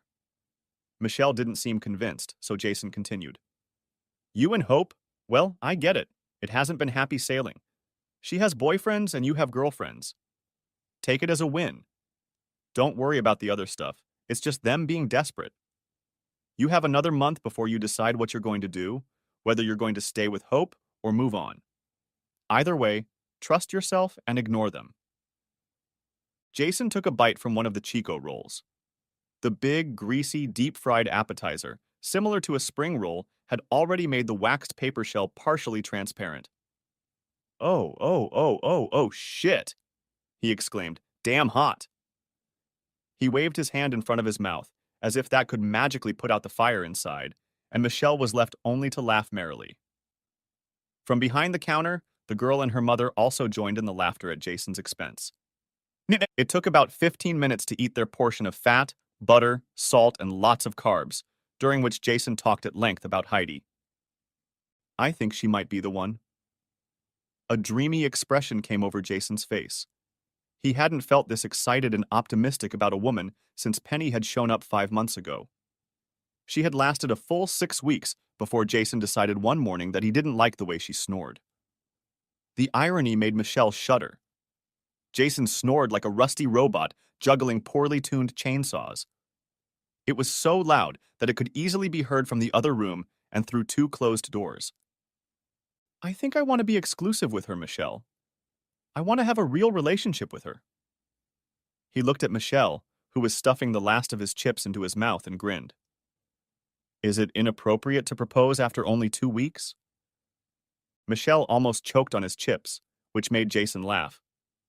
I'm kidding, Michelle. Muttering an ew, Jason continued. I'm going to wait until at least 3 weeks. He playfully slapped Michelle's bicep. Come on, Casanova. There's probably another girl at Corona who'll want to get you. Jason laughed, looking at his friend. Let's find you a couple more pussies before your vacation is called off. Michelle clapped him lightly on the shoulder, and they walked towards the pub, towards drinks, and possibly something more exotic. The Shadowboxer were indeed the band playing at the Crown that night. They were a cover band of the Angels, but also performed many songs by other well-known Australian artists. Their performance of Am I Ever Gonna See Your Face Again, in particular, drew a lot of support from the growing crowd, as is always the case with this song. And Michelle, like everyone in attendance, shouted the song's unofficial additional lyrics at the top of her voice. Will I ever see your face again? The singer asked, enthusiastically repeating a lyric from the late, great Doc Neeson. No way, screw you! Shouted the crowd in response. And so it went on over and over again. In a way, it was cathartic. The lyrics were mournful, about lost love. But the crowd was responding on behalf of someone who was gone. And Michelle felt it, felt the words echo deep inside him. Who would he be? The one who yearns and is alone, or the one who runs away? As the last notes echoed and the crowd began to cheer, Michelle felt someone wrap their arms around him from behind and enclose him in an unwelcome embrace. He froze, contemplating the worst possible scenario. A sideways glance at one of his friends, Chaz, told him it was bad. Hope, he began as she whirled on him. But it wasn't hope. Instead, Trisha's sweet face appeared before him. Her blonde hair was slicked back, and underneath an old and faded AC/DC t-shirt, she wore a man's red and black plaid shirt, unbuttoned but tied at the waist. You have a good voice for a drunk, Michelle. She tokenized with a smirk on her lips. Will you dance with me? She saw his hesitation before he even did. I won't talk about Hope, I promise. I just want to dance.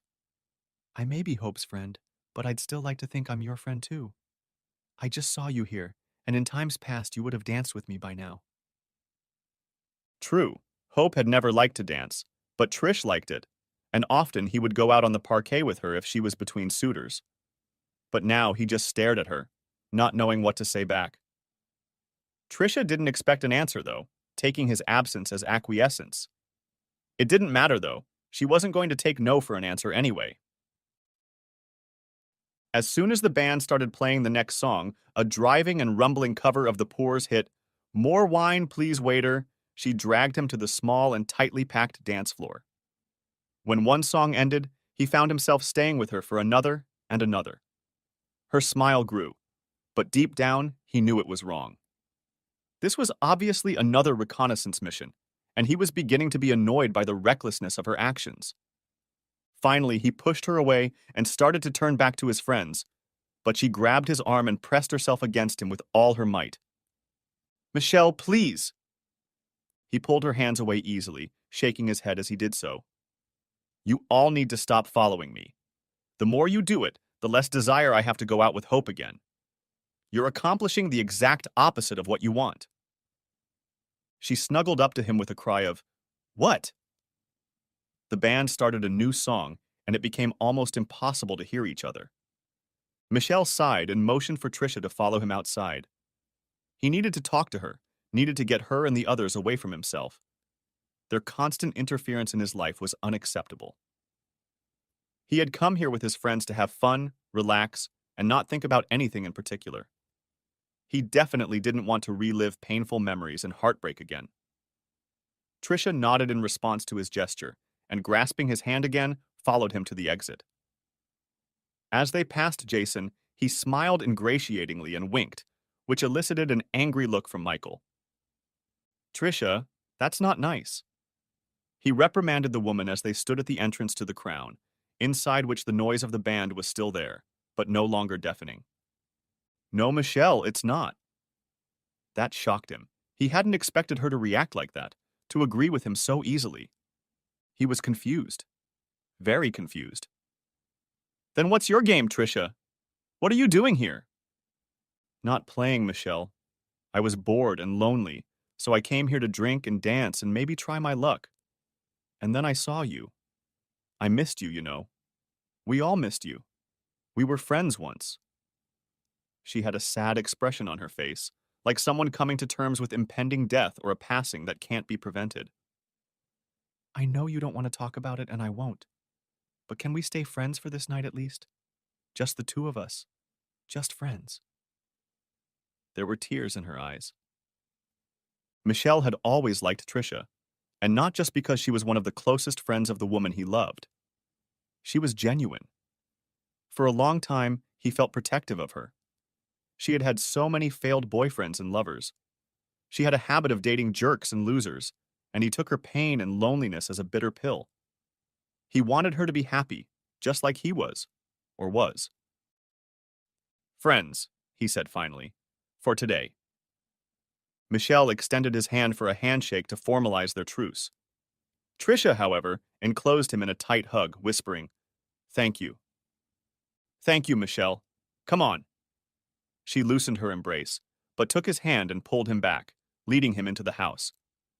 "Dance with me one more time." Next chapter. Michelle opened his eyes tiredly.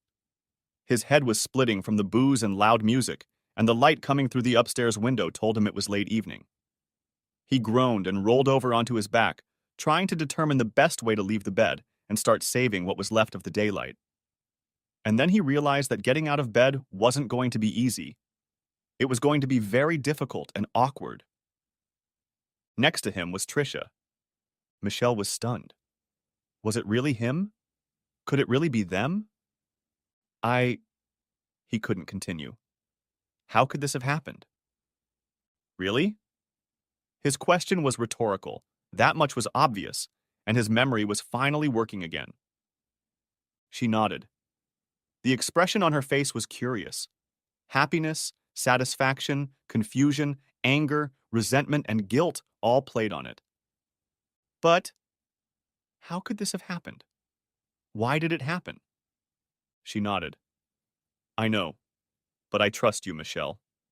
In a way I don't trust anyone else. Next chapter. Trisha, Elise's voice was stern, almost accusatory. My cousin was there last Friday at the Crown. Tell me that's not true, please. Trisha bowed her head. Even though she'd told Michelle it was for one time before he went back to Hope, they'd seen each other twice more. And both times it had ended the same way. And both times she'd said it wouldn't happen again. And yet this night she was to meet him again. Oh my God. There was desperation in Elise's voice. What's wrong? Asked Kimberly, glancing from one to the other. What's going on? Trisha took a deep breath. She couldn't hide it, couldn't deny it. I slept with Michelle.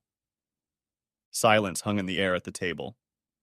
Elias, Trisha, and Kimberly had gathered for lunch on Thursday at their favorite diner to chat. They had often talked about Hope and Michelle before, but now it seemed to be about Trisha and Michelle. The roll with the halloumi salad no longer seemed appetizing to Trisha. The shame of her act burned her cheeks scarlet, and she tossed her lunch back onto the paper plate. You what? I hooked up with Michelle, okay? I just ran into him and we became friends. Just as friends. Just as friends. Bullshit, Elise hissed. Hannah saw you with him. Trisha nodded, looking at her feet. How could you? How could you betray Hope? Eliza was furious. I thought you were her friend. Trisha gathered her courage. She wasn't going to put up with this. What had happened was Hope's fault. That stupid, self-righteous girl. You know Hope was having fun with Glenn and Tony, right? She threw the words back at her friends. Hope threw Michael aside. He's a great guy and he deserves better. He doesn't deserve to be disrespected like that. But you're her friend. Elise's harsh words didn't match the look on her face. She was devastated. If news of this got back to Hope, it would crush her. Hope made some mistakes, but she's trying to make things right. She's not fooling around anymore. She's staying true to Michelle because she loves him. She wants him back. And that's... Was he good? Kimberly couldn't help herself. Michael was handsome and fit, and if Hope was to be believed, especially compared to many she'd had in the last 11 months, he was a fantastic lover. Tricia smiled, but it was a damned smile. He was better than just good. Who's better?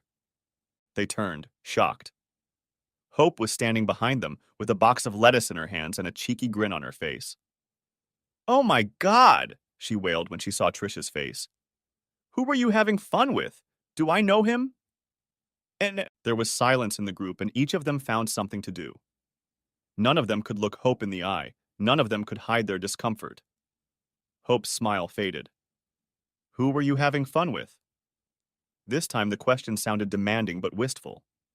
"Tricia, tell me, who?" The silence that ensued said all that needed to be said. "Who was he, Tricia? Tell me!" She was squealing now, drawing the full attention of the small restaurant. Tears were streaming down her face. She knew. She knew. She just didn't want to believe it, didn't want to put up with it. These were her friends. They were supposed to be on her side, supposed to help her get back the man she loved. How could they? How could she? Tricia was her best friend. The one friend she trusted more than any other. Without warning, Hope smashed a salad box into Tricia's face, and she lunged at her friend with her fists. Hope hit Tricia over and over, screaming like a banshee who'd been wronged. Tricia tried to cover herself, tried to defend herself, but the attack was intense, relentless, and full of rage and anger. It took 3 more customers, as well as Kimberly and Eliza, to pull her away and hold her still. "I'm sorry, Hope. I really am." She shook the rest of the salad out of her hair and walked away with her head down. "Did you really have fun with Glenn and Tony?" Kimberly turned to Hope as soon as Tricia left, and couldn't believe she didn't know that. "Did you really let 2 of Michael's so-called friends drool all over you?" She shook her head, looking at Hope and her actions with disgust. "And you're upset because Tricia entertained Michelle. Don't be a hypocrite, Hope. This whole thing, this whole mess, it was all your idea. It's all on your conscience. Remember?" She hurriedly withdrew, running after Tricia. If they started figuring out sides now, as the end approached, things would be even worse than they were. They needed solidarity. They needed honesty. They needed to get their heads together and not fight. Kimberly was going to try to solve this problem. She needed to bring them back together and keep them from being torn apart. But if the battle lines were drawn, she wouldn't side with Hope. She couldn't. Not now. Next chapter. "You're going back to her?" Tricia clutched Michelle in her arms. "No," Tricia cried. "I'm so sorry, Michelle." He shook his head gently and pushed her hair back from her beautiful but battered face. "I'm so sorry, too." Glenn and Tony. Did Michelle know? How would he take it? She swallowed hard. She had to tell him that his friends had betrayed him the way she had betrayed Hope. "Michelle." She looked up at him and saw his pain. This whole sad situation has affected him deeply. He was a good man whose only fault was his love for a woman he was obsessed with. "Michelle, I need to tell you something." He nodded for her to continue. "Glenn and Tony..." She tried to say it, tried to get it out, but the words stuck in her throat. Hope, she made Glenn and Tony. They made her a team. A tear leaked out of his eye and ran down his cheek. "Thank you, Tricia." Now the strange looks he'd gotten from them in the previous months made sense. He sighed. He couldn't blame them. He'd been the one who'd refused to set ground rules with Hope when this whole thing had blown up. He'd been the one who'd refused to discuss the breakup. It was his words that came back to him, and it was his words that set all of these events in motion. "The only rules are what I said. Everything else is of no concern to me." He could still hear them in his mind. He was reviewing them now. He was angry, full of bile and spite, and he didn't stop to listen to her, didn't stop to discuss it with her. He simply spat out his demands in her direction and then walked away, regardless of the consequences. Thank you, Tricia, he repeated. I don't mind. She was free to be with whoever she wanted to be with. No questions asked. Just like I was free to be with whoever I wanted to be with whoever I still want to be with. He looked down at her and smiled. And I want you, Tricia. I want you. That would destroy her, Michelle. She loves you. I love her too. But not like this, no more. She'll recover and hopefully she won't make the same mistakes. I hope she gets rid of this and can find someone new. He pulled her tighter against him. He'd known Tricia for years, loved her deeply, but not romantically. Now, however, even though they had crossed that line only a few days ago, he knew his love for her had changed irrevocably.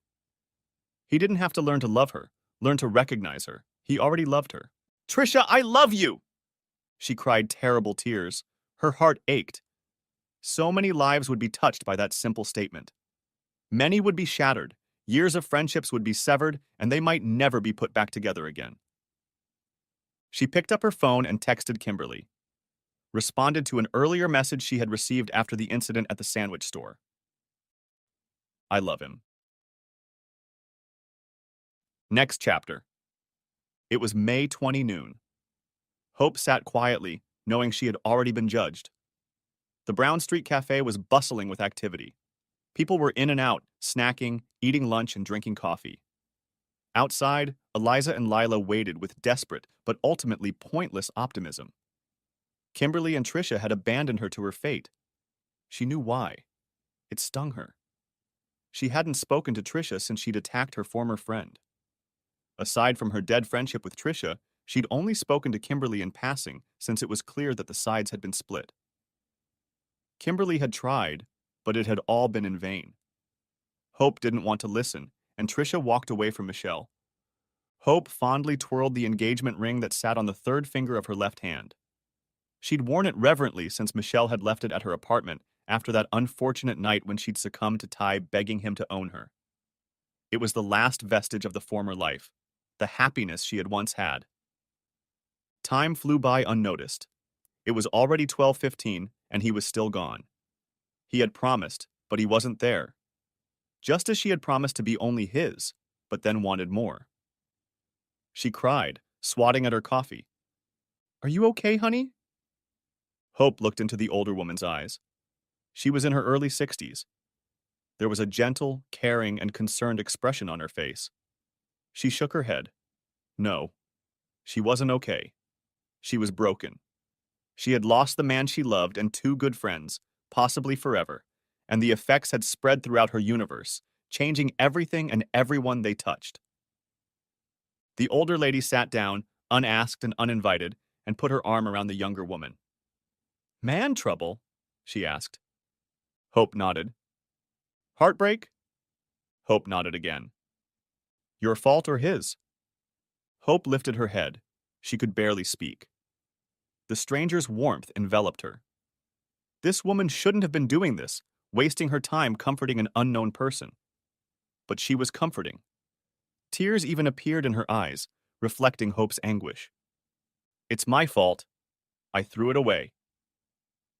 The older woman sighed, but hugged her anyway. She held her for what seemed like an eternity without saying a word.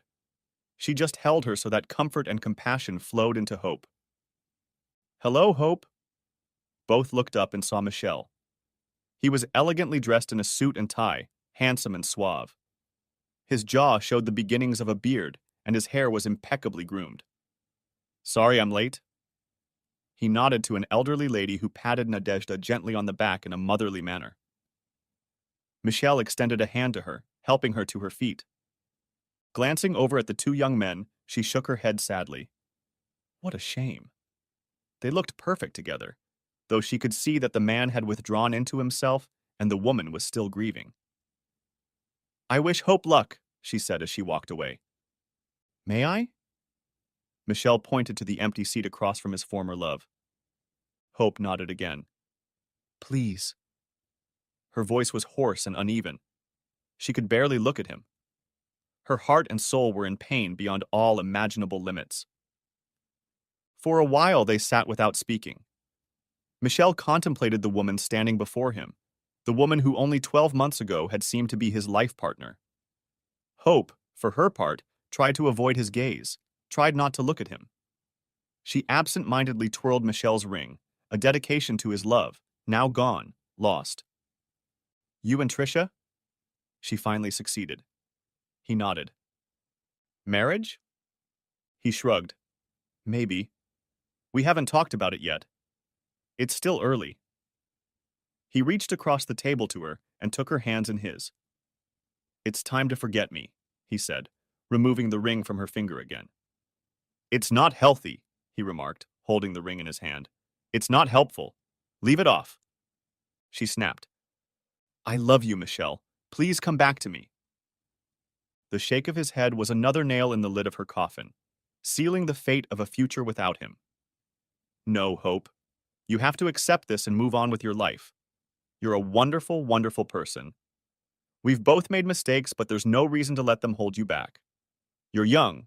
You won't be alone for long. She collapsed and cried, and he sat there looking at her in silence. There was compassion in his eyes and love in his heart. But it was different now. He belonged to someone else. He stroked her hair gently. If we had only lived for 6 months like I wanted, we would still be together. She whispered the words, muffled by the arms that encircled her head. Perhaps, he replied stoically and idly, but I would never trust you again, and our relationship would be doomed either way. 12 months? She raised a pleading look at him. Why 12 months? He smiled bitterly. I needed time to sort out my feelings and maybe move on. To realize what happened to us. 6 months, he shrugged. Wouldn't have been enough. I'd still be too hurt by what you did, by what you said, by what you needed. I needed to be apart from you longer so I could heal or decide to take you back. You always knew it would end this way, didn't you?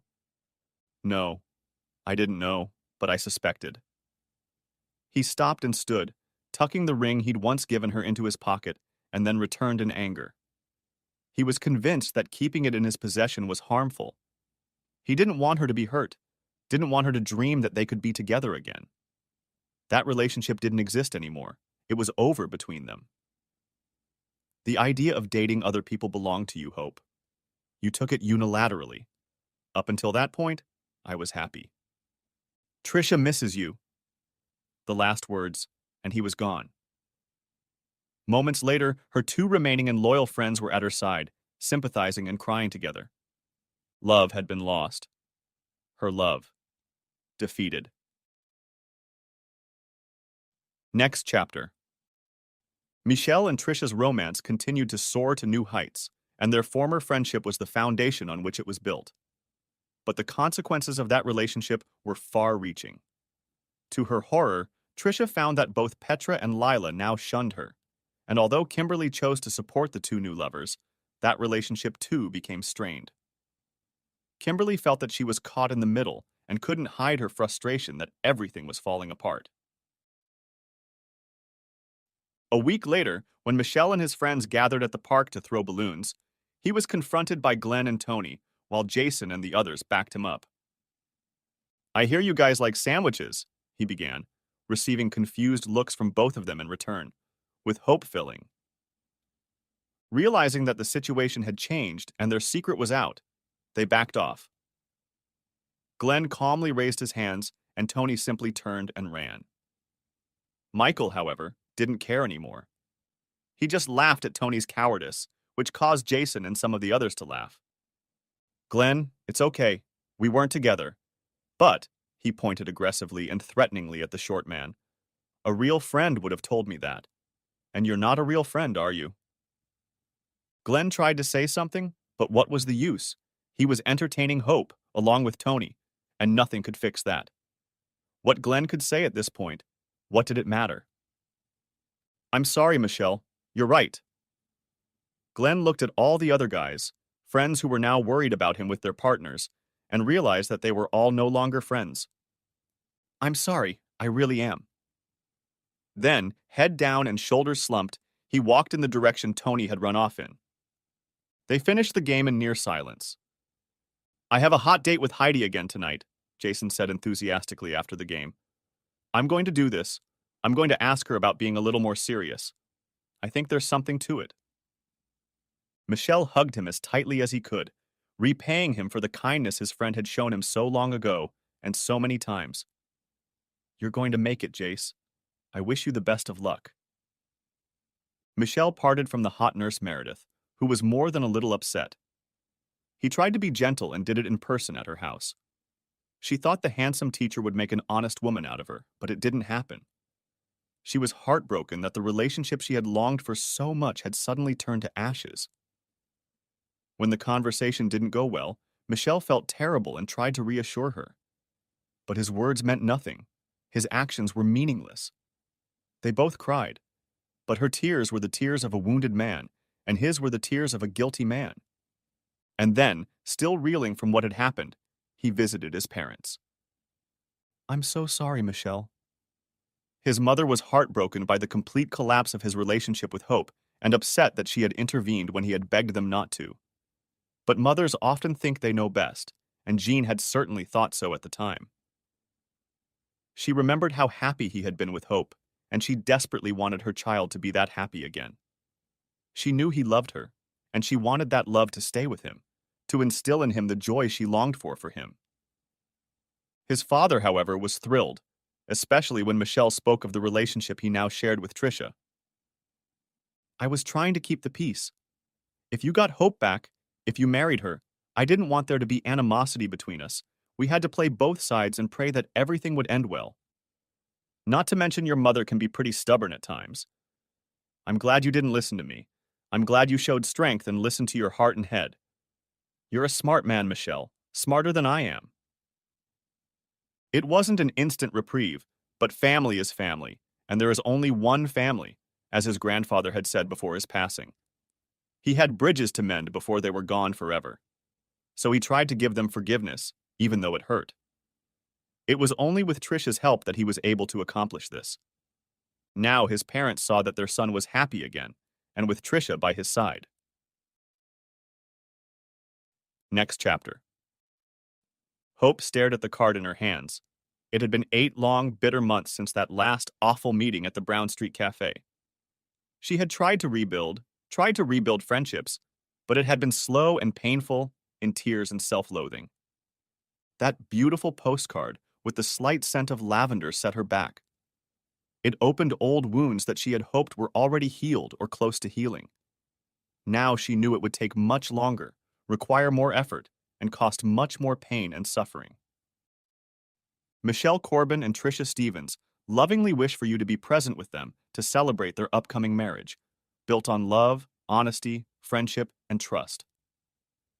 She didn't read any further. She couldn't read any further. The invitation was sent to the trash can and tears came to her eyes. The end. Thanks for watching. I hope you enjoyed it. So subscribe to my channel and watch the next video.